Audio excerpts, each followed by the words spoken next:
Well, the beauty for us is that, we can be able to go up tempo and play fast and score a bunch of points, or, we showed a lot of versatility, the willingness and the ability to play kind of a grinded out type game against Stanford, where possessions were at the premium. We had limited possessions for both teams. That we're able to win in that style as well, I think is going to go a long way for us in the future. Leonard Williams, Pac-12 Defensive Player of the Week, 11 tackles. Talk about his performance. Leonard with just a really gritty, tough performance. He was not 100% healthy, that's for sure. I thought he got better as the game went on. I think in the fourth quarter he was just absolutely dominant. And he provided a real spark and a real sense of leadership, especially when Hayes was ejected there on the targeting penalty. I thought Leonard really stepped his game up, and the guys really responded to him. He's well deserving of Player of the Week honors. The other Player of the Week, and you mentioned him earlier, was Heidari for Special Teams Player of the Week.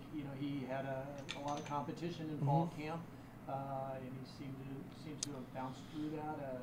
How's he doing? I think Andre's done really nicely for us. We put him through a lot of competitive practices in training camp to really try to raise his level of play, to put it in a different way. But we wanted to get his level of play better. We know what he's capable of, and we wanted to get him closer to that. I thought it showed. When you can hit a 53-yard game-winning field goal, that is just unbelievably impressive. And then probably equally as impressive was the kickoff following the made field goal, that he kicks it out of the back of the end zone so that, that Ty Montgomery can't get a return. So really impressed with Andre.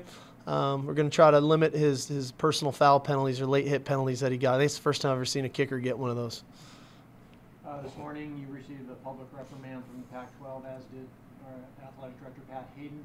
Your thoughts on that? My thoughts on the public reprimand from the Pac-12 are, for myself, deservingly so. I was out of line. It was a penalty on me for being in the white. I was out of line in how I reacted. I feel bad that Pat got the reprimand and the fine, because really the only reason Pat was there is because I asked him to come down. And so I regret asking Pat to come down. It's my job to manage the game, and in the future, that's how I'll handle it.